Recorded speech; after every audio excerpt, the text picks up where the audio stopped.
সেই কাহিনী যা আসমান ও জমিনের মধ্যবর্তী শূন্যতাকে কাঁপিয়ে দিয়েছিল।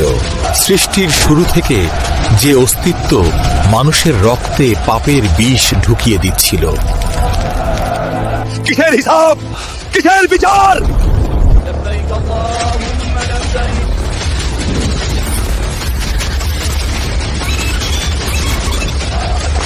তাদের একজন পথপ্রদর্শক দরকার। সে হঠাৎ কেন আর্তনাদ করে উঠল?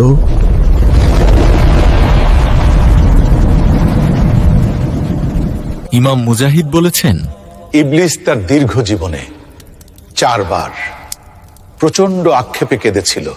তার মধ্যে একবার ছিল যেই মুহূর্তে আসমান থেকে 7টি বিশেষ আয়াত নাজিল হলো। কি ছিল সেই আয়াত? কেন তা নাজিল হওয়ার পর ইবলিস বুঝে গিয়েছিল যে তার এত বছরের পরিশ্রম আজ ধুলোয় মিশে গেল? আসুন ফিরে যাই 1400 বছর পেছনের সেই ধুলিমলিন মক্কায়।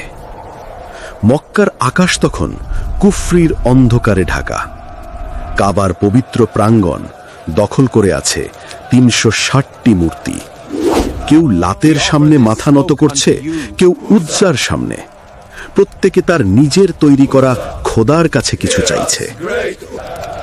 প্রত্যেকে তার নিজের তৈরি করা খোদার কাছে কিছু চাইছে।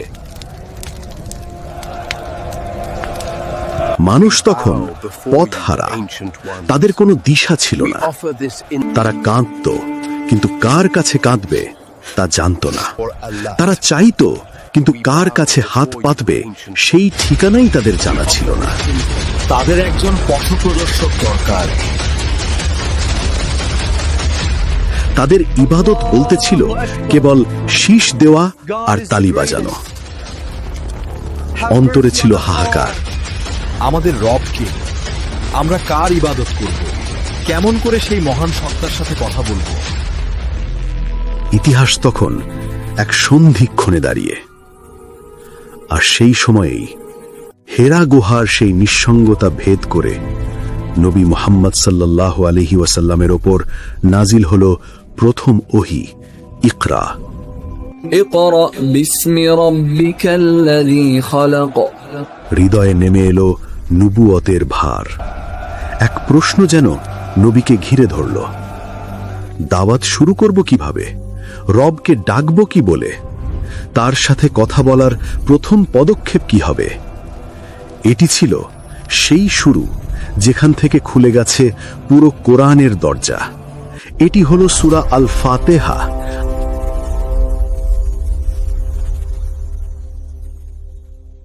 বিসমিল্লাহির রহমানির রহিম। আলহামদুলিল্লাহি রাব্বিল আলামিন। আর রহমানির রহিম। মালিক ইয়াউমিদ্দিন। ইয়াকা না'বুদু ওয়া ইয়াকা নাস্তাঈন। ইহদিনাস সিরাতাল মুস্তাকিম।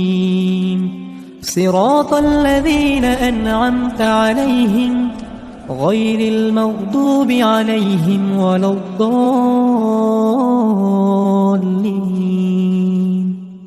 আর ঠিক এই মুহূর্তেই ইবলিস আর্তনাদ করে উঠল, কারণ সে জানত এই সূরা কেবল শব্দ নয়, এটি হলো আল্লাহর সাথে বান্দার সরাসরি কথোপকথন। এটি সেই মাধ্যম যা পড়ার পর বান্দার আর আল্লাহর মাঝে কোনো পর্দা থাকে না। আসুন ইবলিসের সেই কান্নার কারণ খুঁজি এই আয়াতের গভীরে। বিসমিল্লাহির রহমানির রহিম। শুরু হলো আল্লাহর নামে। মক্কার সব মিথ্যা প্রভুর নাম মুছে ফেলে দয়াময় ও করুণাময় আল্লাহর নামে শুরু। আল্লাহু আকবার।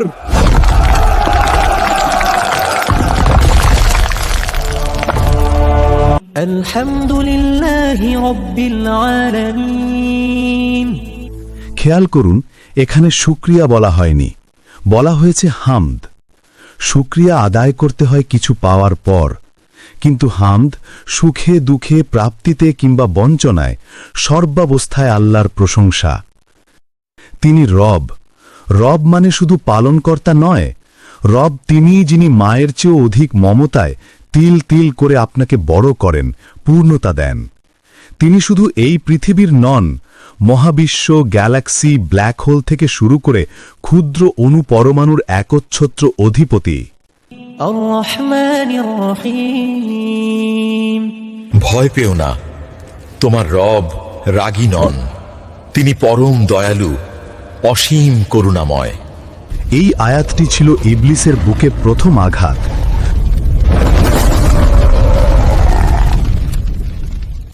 কারণ সে মানুষকে নিরাশ করতে চায়, আর আল্লাহ এখানে আশার দুয়ার খুলে দিলেন। مالك يوم الدين মক্কার কাফেররা পরকাল মানত না। কিসের হিসাব নিকাশ আর পরকাল, এই সব কিছু মিথ্যা, আমরা বিশ্বাস করি না।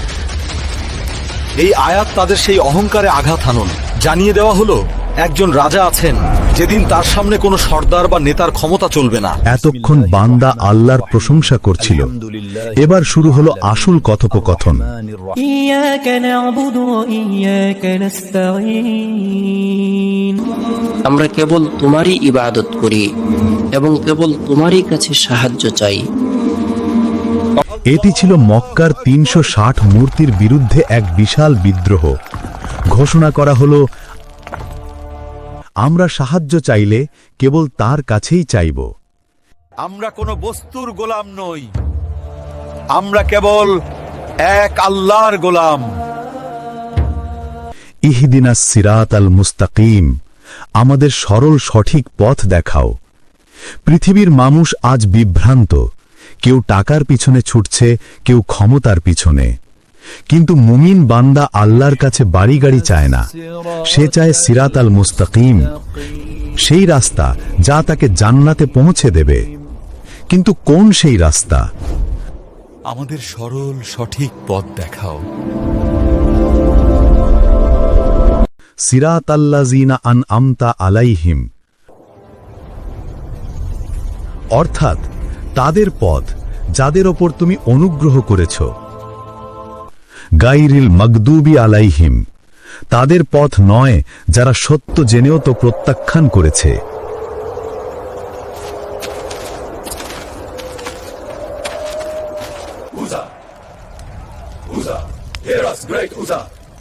We bow before you, ancient ones. We offer this incense. Hear our pleas.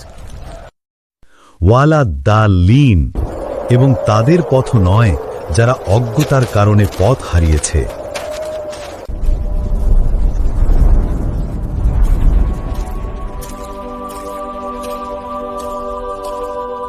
আজকের ২১বিংশ শতাব্দীতে দাঁড়িয়ে আমরা যখন ডিপ্রেশন, অ্যাংজাইটি আর মানসিক যন্ত্রণায় ছটপট করি, তখন সূরা ফাতিহা আমাদের জন্য এক মহৌষধ। আল্লাহ তাআলা বলেন, আমি সালাতকে অর্থাৎ সূরা ফাতিহাকে আমার এবং আমার বান্দার মাঝে অর্ধেক করে ভাগ করে নিয়েছি। যখন বান্দা বলে আলহামদুলিল্লাহ, তখন আল্লাহ উত্তর দেন, আমার বান্দা আমার প্রশংসা করল। ভাবা যায়, আপনি যখন নামাজে এই সূরা পড়ছেন, স্বয়ং মহাবিশ্বের অধিপতি আপনার কথার উত্তর দিচ্ছেন। নবীজি বলেছেন, যে ব্যক্তি সূরা ফাতিহা পড়ল না, তার নামাজই হলো না। ইবলিস কেন কেনেছিল জানেন?